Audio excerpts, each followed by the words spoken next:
Всем привет, и с вами Александр Попков. Сегодня у нас снова рубрика автомобилей нашего детства, наших родителей, дедушек, бабушек. Рубрика СССРовского автомобилестроения. Итак, встречай,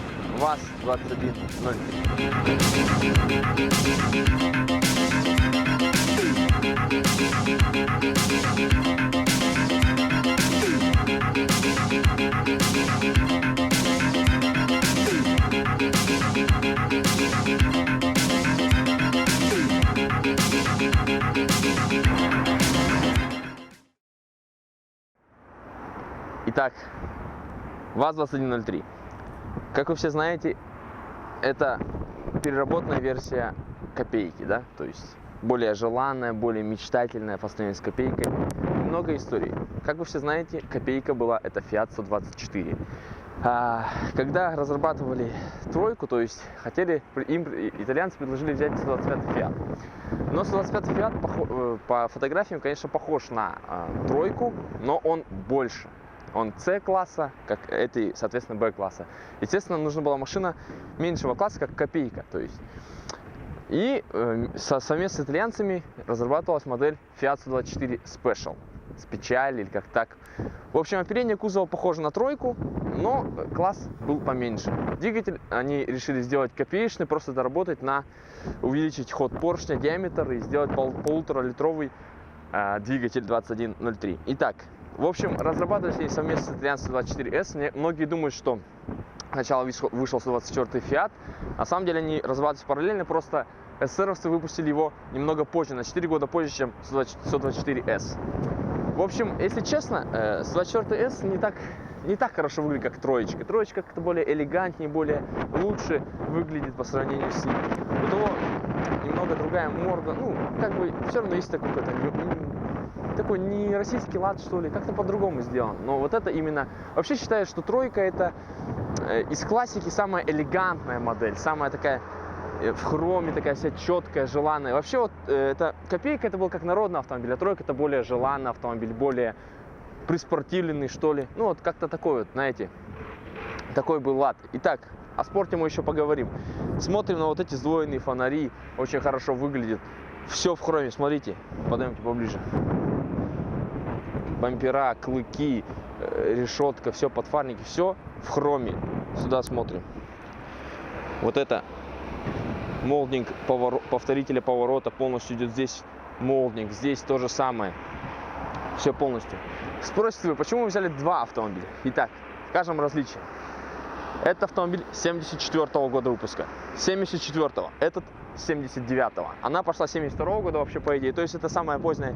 И отличие их еще тоже. Это реальный раритет. То есть была на консервации, все, ее не восстанавливали. Это восстановленная модель. То есть свежекрашенная. Ну, как видите, сразу цвет краски сразу видно отличается. То более такая яркая, это более такая уже потускневшая, но это раритет. Итак, снаружи по сути она такая же, как копейка. Все взаимозаменяемо, по идее, почти там. Небольшие изменения, да, в кузове. Посмотрим сзади. Тоже все в хроме, посмотрите. Задняя облицовочка фонарей, все вот бампера, все в хроме, все на тот лад. На то время не жалели хрома, не жалели этого шика, блеска. То есть это был реально желанный автомобиль. Это был что-то такое космическое. После вот этого автомобиля только была Волга, понимаете? То есть это такой, знаете, класс...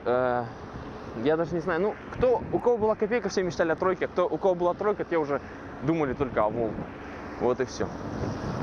Пойдемте к двигателю. Он не менее легендарный, как и вся машина. Давайте посмотрим на этом автомобиле.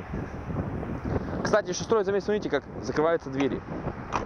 Очень мягко. На Жигулях новых поколений, там, семерок, пятерок, у вас не будет закрываться двери мягко. Здесь очень все мягко. То есть качество сборки в то время было намного лучше. Итак, откроем капот. И посмотрим на двигатель ВАЗ-2103. Итак, ВАЗ-2103 двигатель, 1,5-литровый, 77-сильный двигатель. Этот автомобиль, когда вышел на конвейер, да, с этим мотором, это был самый быстрый, самый спортивный седан российского рынка, СССРовского рынка. То есть он быстрее копейки, москвичей и так далее. То есть из гражданских автомобилей он был самым быстрым. Мотор достаточно неприхотливый, да, есть мелочи, но в то время как бы все равно качество было сборки лучше, чем более свежих Жигулей, поэтому в принципе проблем он не доставляет, за ним все следить, все четко делать. И в качестве сейчас использовать эту машину. Как вы все знаете, Жигулей на дорогах много. Все расходники, все, начиная от мотора, любыми мелочами найти спокойно можно. По кузовщине, да, будет уже сложнее. То есть найти вот такое зеркало, я думаю, очень трудоемко. Ну, в общем, ладно. Ладно, потом закроем. Итак, давайте пройдем внутрь. Итак, что мы видим? Этот элегантный, такой итальянский, тоненький руль. Смотрите вот здесь, это вот еще одна изюминка спорта. Почему я сказал, что это более спортивная модель? Смотрите. Спидометр, тахометр.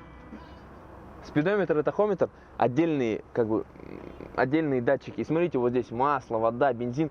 Знаете, вот как сейчас вот стритрейсеры нынешние вешают сюда датчики. Вот тут это почти то же самое на самом деле. Это как будто прародители вот этого всего.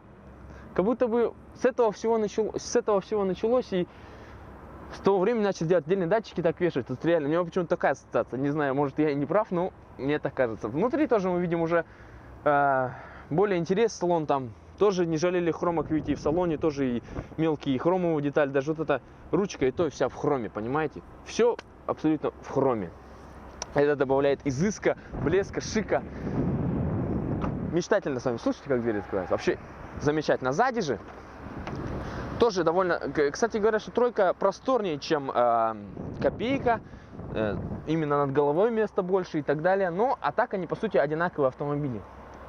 Как мы видим, места, да, вполне достаточно. Все мы привыкли ездить на них. В детстве мы все ездили на этих автомобилях. Как бы это было нормально. И сейчас все смотрят на это и удивляются этому автомобилю на самом деле. Смотрят, вау, вот проезжают люди на дорогах, да, и смотрят. Реально классный автомобиль сейчас смотрит. Даже сейчас он не вышел из моды, я думаю. Очень хорошо выглядит. И реально, и мое мнение тоже, что из всех Жигулей троечка самая такая шиковая, что ли. Пойдемте посмотрим в эту. Не будем обходить стороной раритетный автомобиль. Здесь мы видим родные колпачки. Кстати говоря, троечные, которые шли с ней с завода. Также здесь есть, как мы видим, подлокотник. И еще, кстати, есть интересная такая деталь. Как будто раньше вот в СССР очень много было курящих людей. И смотрите, в каждой двери есть пепельница. Вот серьезно.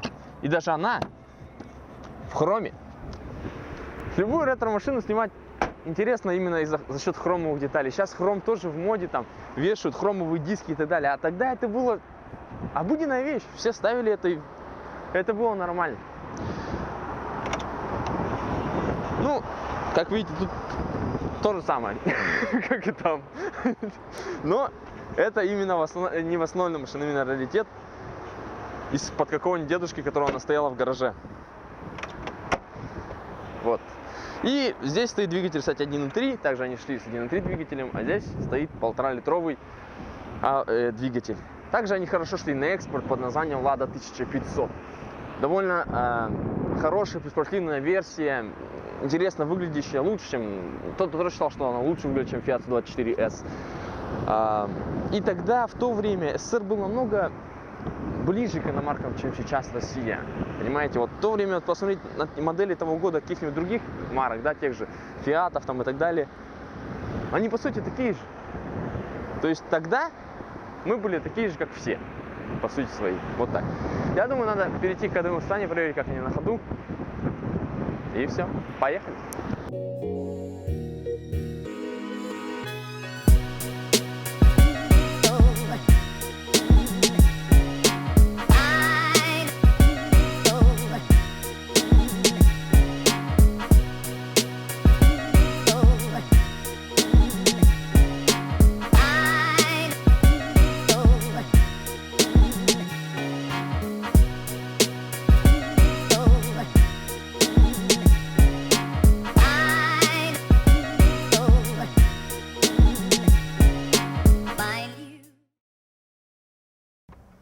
Итак, переходим к, собственно, что видим в салоне. Вот этот руль немного непривычный, но сейчас довольно интересно выглядит по сравнению там с современными машинами и так далее. Естественно, нет гидроусилителя. Руль тут потуже, чем в том же Москвиче, который мы снимали. Коробка 4-ступенчатая. Ох, руль какой тугой.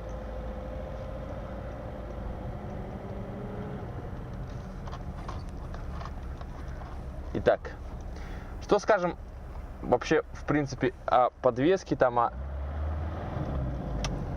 очень мягкая, валкая, ехать на ней довольно-таки приятно.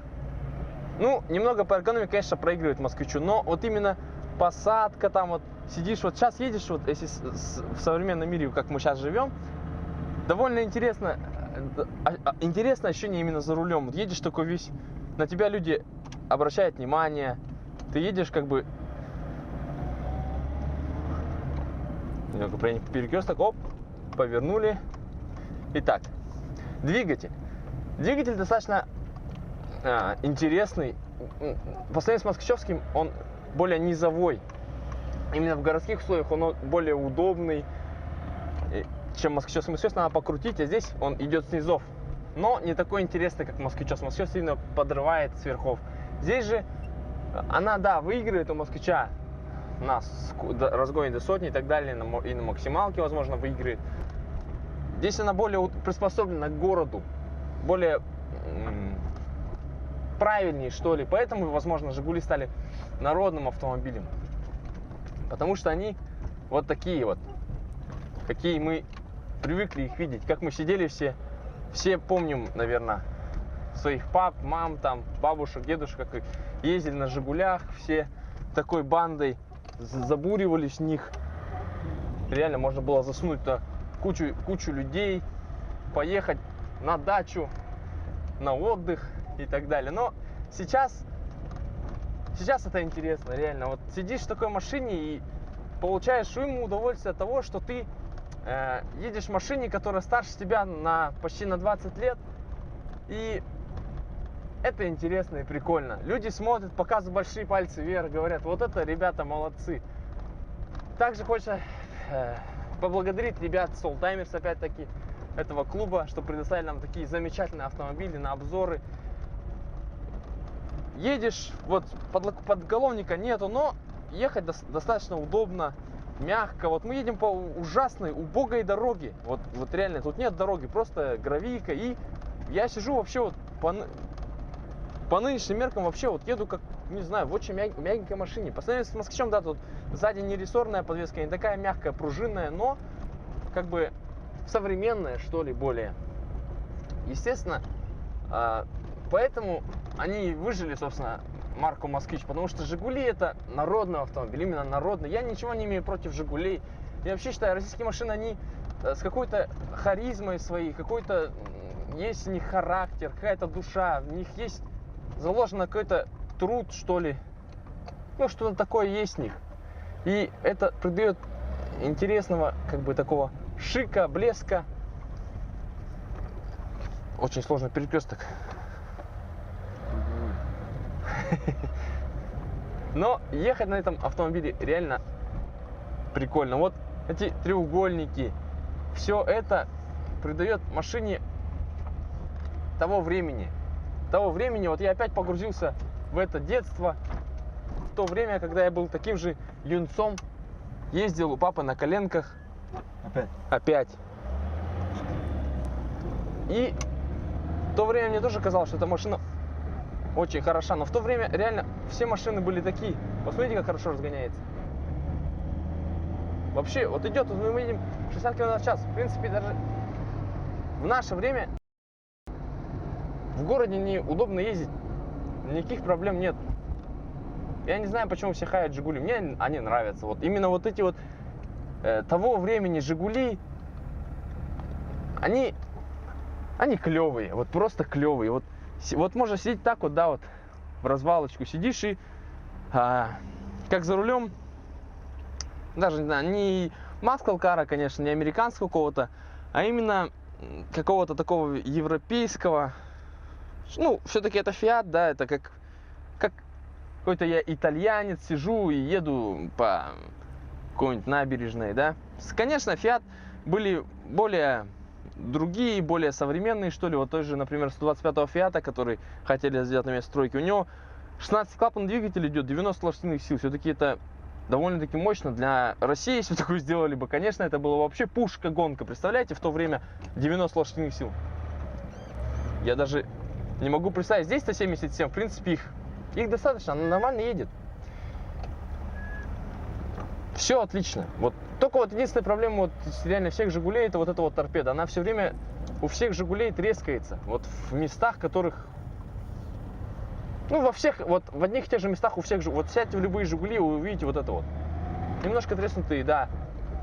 Качество сборки, ну, в то время никто не славился качеством сборки, на самом деле. Но ездить по городу сейчас на них, в принципе, нормально. А в то время это был вообще самолет какой-то. И это реальный факт.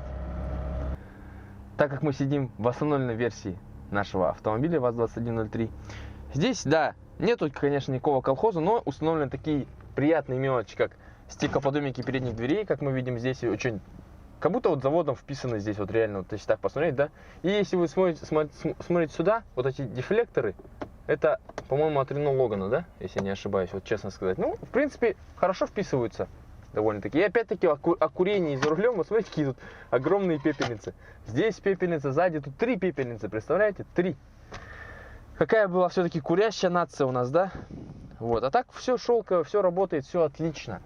И это придает реально лоска. И я начал понимать, почему они мечтали. Она реально лучше копейки в чем-то, в салоне, там, именно в двигателе у нее веселее, там, разогнаться на нем можно, поехать там. И да, она реально, возможно, в свое время была спортивной версией копейки, я думаю, даже не боюсь этого слова сказать так, что да, это был спортивный седан наш того времени, то есть это как сейчас там все мечтают о каком-то спорте, тогда копейка была более гражданская версия, а троечка это была типа зажигалочка такая, прям позажигать.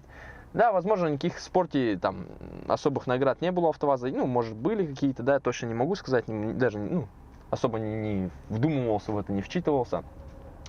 Но я считаю, да, интересный автомобиль по двигателю, по салону намного, и снаружи она лучше копейки, это факт. И да, они мечтали, люди за нее прямо готовы были бороться, за эту тройку, за вот этот, вот он неудобный руль, но сейчас он прикольный, вот честно, вот за все вот это, да, вот за то, что мы сидим вот так вот, можно сидеть вот так вот, ехать, да, вот за это все сейчас такое, знаете, ощущение, как будто я, ну, уже вырос, конечно, да, из всего, как бы сейчас я смотрю на современные машины, садишься там, у тебя удобная посадка там какая-то, а здесь ты сидишь, вот тебе, в принципе, вот руки вот так стоят, да, ноги вот так вот, то есть ты вот как-то сидишь, вот, ну, странная какая-то посадка скрюченная, да, тогда это считалось нормальным, и никто не жаловался, все ездили и горе не знали, и все думали об автомобиле как о чем-то таком сверх прямо таком. Подведем итоги. Подведем итоги. Что, итоги здесь будем подводить? Нет, выйдем, подведем итоги. Давайте выйдем, подведем итоги. Итак, что сказать в итоге? Жигули, народный автомобиль, как мы все знаем. Но я считаю, народным автомобилем это копейка, а тройка это более желанный, спортивный, народный автомобиль. Жигули это... В то время Жигули это был предел мечтаний. Сейчас на них смотрю, думаю, что за Жигули? Кто ездит на Жигули? А тогда это было что-то такое космическое, классное, клевое. Так что на этом, я думаю, стоит закончить. Подписывайтесь на мой канал, ставьте лайки вот на эти замечательные троечки. Подписывайтесь также на канал наших ребят, которые нам помогают. Это Alltimers группа ВКонтакте и ютубовский канал. Ну и все на этом, ребят. Все, всем пока.